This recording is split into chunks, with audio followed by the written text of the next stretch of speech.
감사합니다.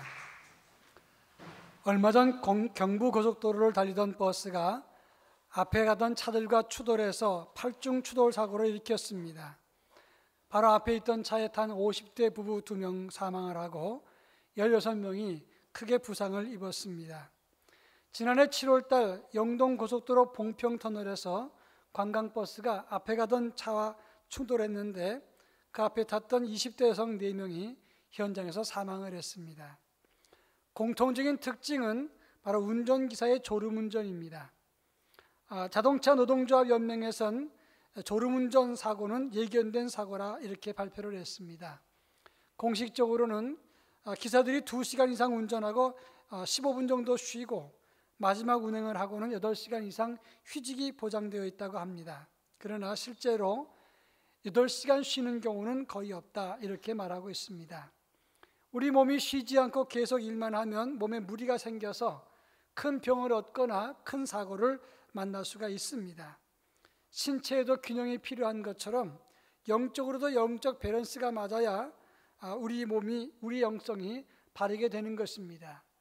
만약에 영적 밸런스가 깨지면 유혹에 빠지거나 큰 시험에 빠질 수 있다고 하는 것입니다. 오늘 우리가 읽은 본문의 말씀은 예수님의 사역 초기의 상황을 잘 보여주는 말씀이라고 할 수 있겠습니다. 예수님이 종일토록 자기를 찾아온 병자들을 고치시고 귀신 들린 사람들을 고쳐주셨습니다. 그렇게 열심히 일하셨던 예수님은 35절에 보니까 새벽 아직도 밝기 전에 한적한 곳에 가셔서 기도하셨다 이렇게 말씀을 하고 있습니다. 사복음서를 읽어보면 예수님께서 기도하셨다는 것을 많이 발견할 수가 있습니다. 예수님이 세례받으셨을 때 12제자를 삼으셨을 때 오병이어의 기적을 일으키기 전과 후에 그리고 제자들에게 사람들이 나를 누구라 하느냐 물으셨을 때 변화산에서 수고하고 무거운 짐진 자들아 다 내게 오라 이런 말씀을 하셨을 때도 나사로의 무덤 앞에서 그리고 베드로가 예수를 모른다고 3번이나 부인하기 전에 또 겟세마네 동산에서 십자가 위에서 부활하신 다음에도 예수님의 기도 흔적을 발견할 수 있다고 하는 것입니다. 예수님은 하나님의 아들이시기 때문에 기도할 필요가 없으시고 사람들의 기도를 받으시는 분입니다. 그러나 예수님은 기도할 필요가 없으시지만 그의 공생의 전부를 들여다보면 계속해서 늘 기도하는 삶을 살았다고 하는 것입니다. 저는 지난주에 여호사밧의 기도를 살피면서 여호사밧이 하나님께 기도하면서 자기가 가지고 있었던 116만의 군사를 의지하지 않고 하나님을 의지했다 하는 말씀을 드렸습니다.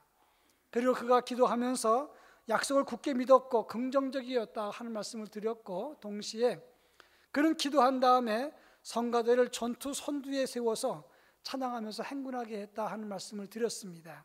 다시 말해서 기도하면 기도한 대로 믿고 행했다 하는 것을 설명한 것입니다. 여호사밧의 기도를 통해서 기도하는 사람이 어떻게 변해야 되는가 하는 점을 여러분에게 말씀을 드린 겁니다. 오늘은 그 연장선상에서 예수님의 기도를 살피면서 우리가 기도하면서 무엇이 달라져야 되느냐 이런 문제를 함께 살펴볼까 합니다.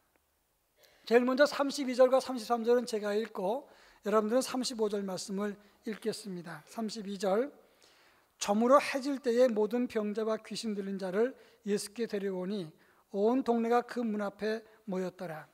새벽에 아직도 밝기 전에 예수께서 일어나 나가 한적한 곳으로 가사 거기서 기도하시더니 오늘 보면 32절에 보면 저물어 해가 질 때에 모든 병자 귀신 들린 자가 예수님께 왔다고 했습니다. 왜 저물 때 사람들이 병자를 데리고 왔을까 하는 점입니다. 30절과 31절에 보면 예수님은 베드로의 장모의 열병을 고치신 기록이 나옵니다. 그리고 난 다음에 곧이어서 안식일이 진행된 겁니다.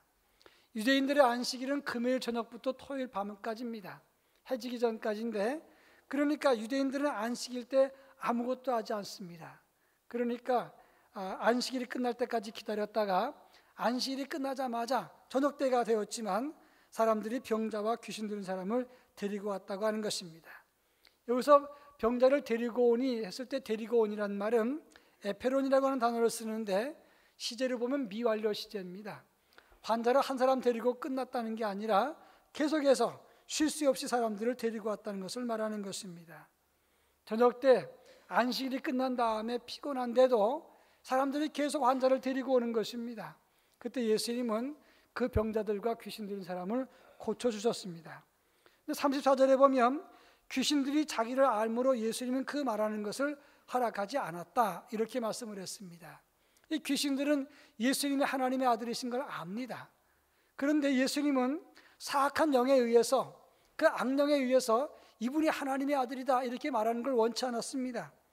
오직 자기의 사역과 말씀과 하나님의 일을 행하시는 것으로 하나님의 아들인 것을 드러내고자 원하셨다는 것입니다. 예수님은 그래서 자기 일을 찾아온 환자들, 병자들을 고쳤고 귀신 들린 사람을 낫게 했다고 하는 것입니다. 열심히 일하셨습니다. 그 분주하셨던 예수님이 35절에 보면 새벽 아직 밝기 전에 한적한 곳에 가서 기도하셨다라고 말씀을 합니다.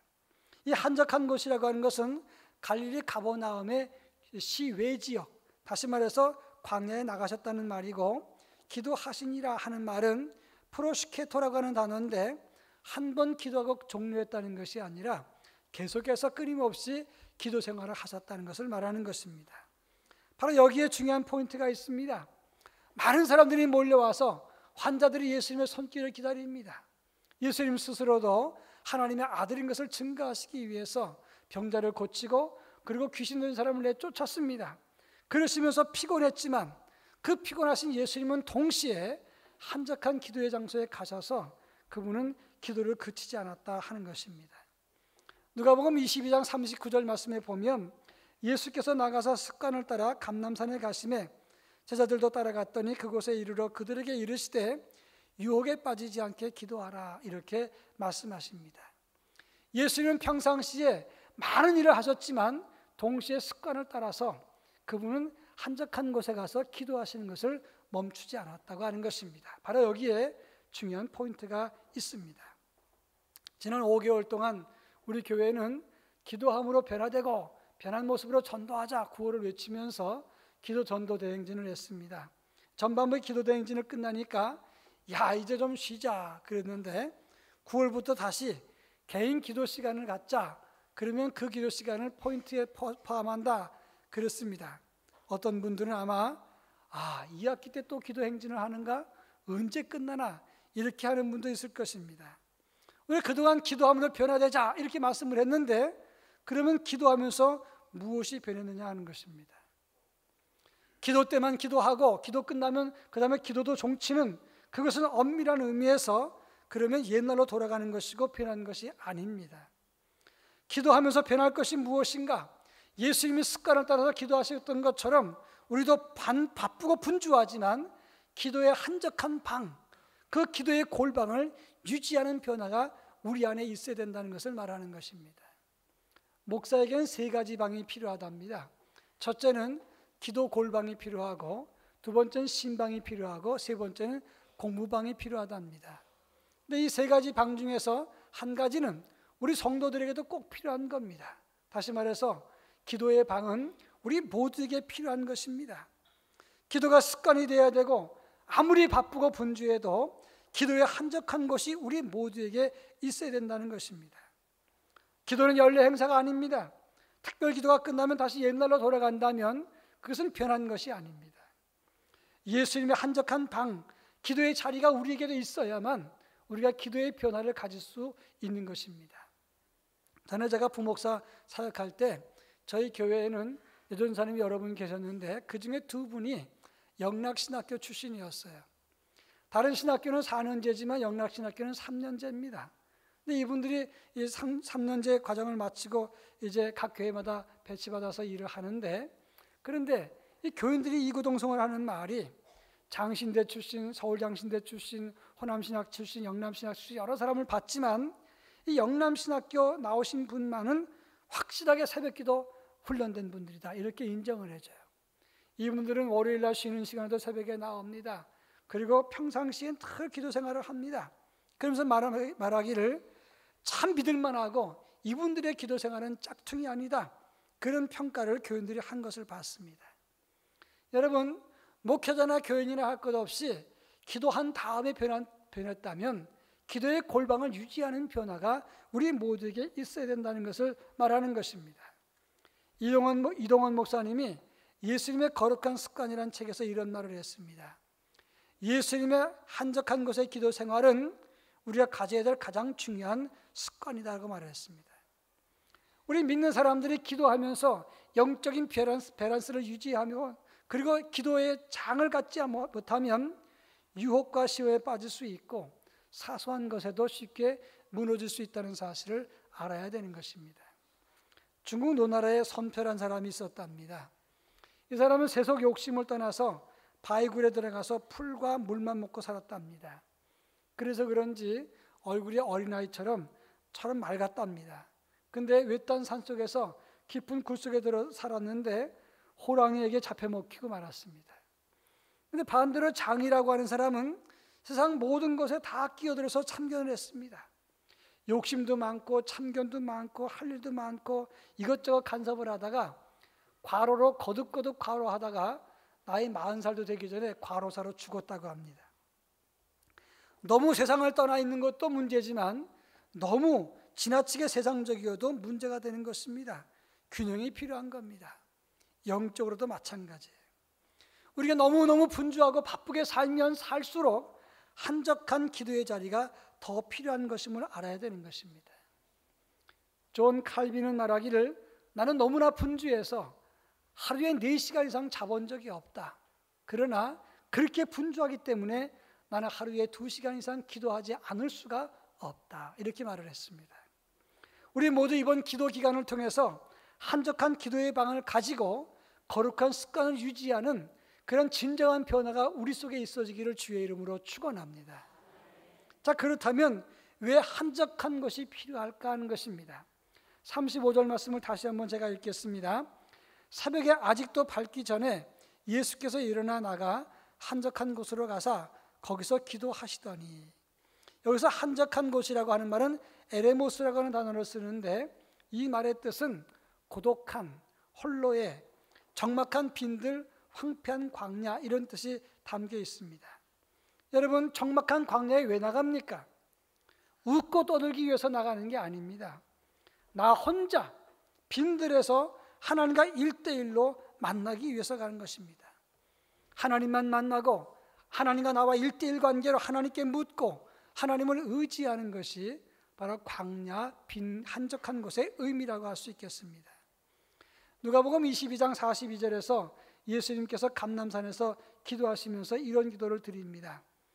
아버지여, 만일 아버지의 뜻이거든 이 잔을 내게서 옮기시옵소서.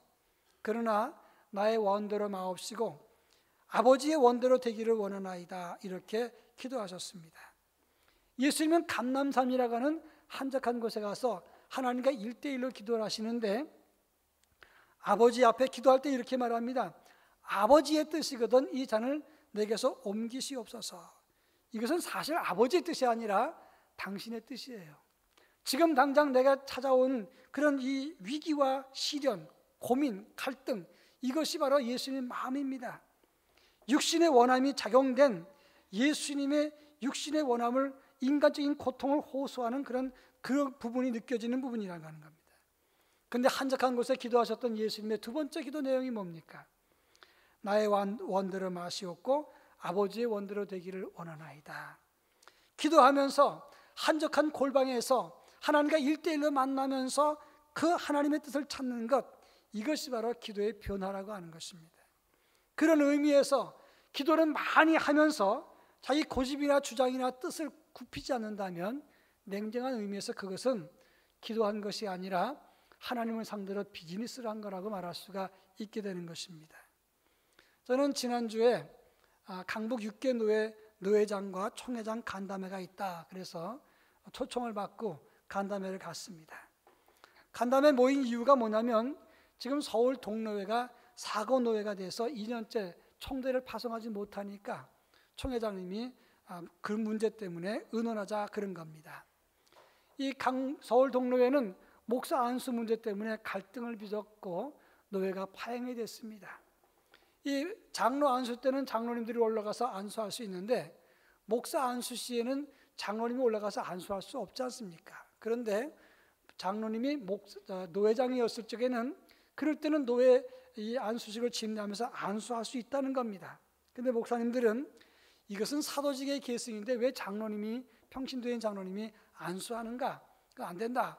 이 문제 때문에 갈등이 생겨가지고 노회가 파행이 됐습니다.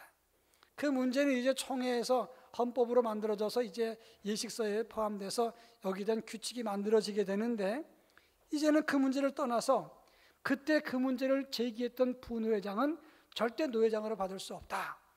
왜 안 되느냐? 이것 때문에 이제 2라운드로 진행이 되어서 쌍방의 갈등이 생겨서 해결이 안 되는 겁니다. 서로 목사님과 장로님들끼리 모여서 따로따로 기도회를 합니다. 그런데 가만히 얘기를 들어보면 처음에 안수 문제권은 이제 총회에서 해결이 되니까 해결 끝나는 건데, 부노회장이 노회장 된다는 것은 조금씩만 양보하면 되는 것인데 끝까지 기도회는 하는데 끝까지 자기 주장만 하고 해결이 안 되는 거예요. 총회장이 어떻게 하면 좋겠느냐? 강북 지역에 있는 노회장들이 좀 의논하자 논의를 했습니다. 저는 그 말을 가만히 새겨 들으면서 자세히 전후를 파악하면서 이런 경우가 우리 믿는 사람에게도 얼마든지 많지 않느냐 하는 생각을 했어요. 말은 기도를 했습니다. 그런데 실상은 자기의 뜻을 그리고 고집을 꺾지 않아요. 기도했다고 하는 것은 자기 주장을 위한 하나의 명분으로 기도하는 경우가 얼마나 많냐고 하는 것입니다. 한적한 골방이라고 하는 것은 하나님과 1대1로 내가 만나는 것입니다. 하나님 뜻이 무엇인가를 찾고 자기의 두려움을 내쫓고 그리고 세상의 유혹 소리를 던지고 하나님만 바라보기 위해서 하나님을 만나는 그런 한적한 골방이 하나님을 경험하는 자리라, 그런 말씀입니다. 그때 얻어지는 마음의 평화, 하나님의 위로와 확신, 그리고 하나님 뜻을 발견하면서 내 삶을 수정하는 것, 이런 것이 바로 한적한 골방의 기도라고 할 수 있는 겁니다. 이런 변화가 없다면 진정한 기도의 변화는 아닌 것입니다. 아이작 뉴턴은 말하기를, 나는 망원경을 가지고 수억 마일리 하늘을 바라볼 수 있습니다. 그러나 망원경을 내려놓고 방에 들어가 문을 닫고 하나님께 기도하면 망원경으로는 절대 볼 수 없는 하나님의 세계를 볼 수 있습니다 라고 말을 했습니다. 하이슬로프라고 하는 의사는 말하기를, 내가 지금껏 발견한 치료법 가운데 제일 효과가 높았던 것이 기도입니다. 기도는 마음을 안정시켜주고 신경과민을 조절하고 영적인 괴로움과 마음의 고통을 다스려줍니다. 그런데 기도는 비즈니스가 아닙니다. 내 목표 성취나 실적을 쌓기 위한 영업의 일부가 아니라 하나님과 내가 만나고 하나님의 뜻을 내 삶 속에 초청하고 그것을 받아들이는 통로가 되는 것입니다 라고 말을 했습니다. 서울여대에서 신학을 가르치는 장경철 교수는 참 인기가 있는 교수입니다. 프린스턴 신학에서 공부하면서 마지막 박사 논문을 쓰는데 논문이 풀리지가 않는 거예요. 시간은 자꾸 끌고 마음이 무겁고 불안하고 염려로 꽉 찼습니다. 이러다가 그 기한을 놓쳐서 그냥 수료로 끝나고 그리고 한국으로 추방되면 어떡하나 답답한 마음에 죽을 것 같더라는 겁니다. 그리고 막 괴로워하는데 우연히 학교를 산책하다가 문제에서 떠나서 잠깐 자연을 대했는데 마음이 평안해진 거예요.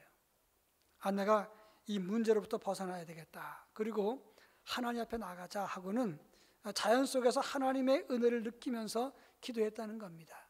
그랬더니 내 문제가 얼마나 작은 문제인지, 그리고 하나님 앞에서 내가 얼마나 초라한 존재인지, 그리고 하나님의 은혜가 얼마나 큰가를 느끼게 되었다는 거예요.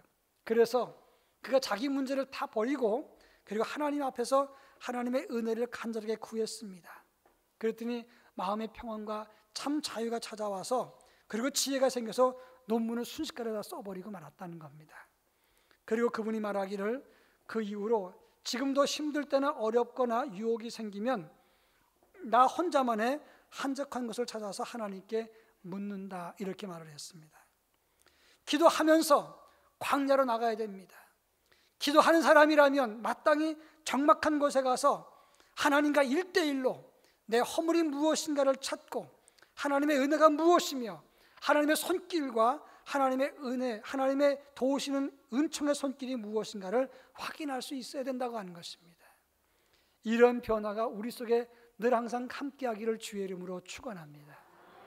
자, 그렇다면 오늘 38절 마지막 한번 읽어보도록 하겠습니다. 38절, 이르시되 우리가 다른 가까운 마을들로 가자. 거기서도 전도하리니 내가 이를 위하여 왔노라 하시고. 39절 제가 읽습니다. 이에 온 갈릴리에 다니시며 그들의 여러 회당에서 전도하시고 또 귀신들을 내쫓으시더라. 오늘 본문 38절에 보면 지금 예수님께서 기도하고 들어오셨을 때 제자들이 한적한 곳에 가서 기도하신 예수님을 마중 나갑니다. 그리고 예수님께 말하기를, 예수님, 지금 많은 사람들이 예수님을 기다리고 찾고 있습니다. 그런데 예수님은 이런 말씀하십니다. 그들에게 가자, 그게 아니라 이제 다른 마을로 가자. 거기서 전도하리니 내가 이를 위해서 왔노라 말씀하셨습니다. 이게 무슨 뜻일까요? 그 당시 요세푸스라고 하는 역사학자에 의하면 갈릴리 상류 지역에 수천 명 단위의 마을이 200여 개나 존재했다고 합니다. 팔레스틴 지역에는 480개의 회당이 있었다고 합니다. 지금 예수님은 가버나움이라고 하는 조그만 동네에서 그 지역에서만 움직이셨어요. 근데 기도하시고 난 다음에 이제 각 동네 각 지경으로, 각 회당으로 지경을 넓혔다고 하는 것입니다.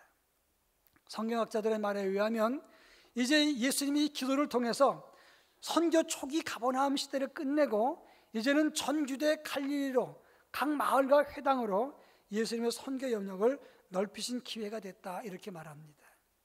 무슨 말입니까? 기도한 다음에는 작은 자리에 안주하지 않고 더 큰 자리로 자기 한계를 뛰어넘어서 앞으로 나갔다 하는 것입니다. 기도하는 사람이 변할 것이 또 한 가지가 무엇인가? 자기 한계를 넘어가야 되는 겁니다. 교인이고 교역자고 할 것 없이 항상 여기까지만 그런 교인과 교역자가 있어요.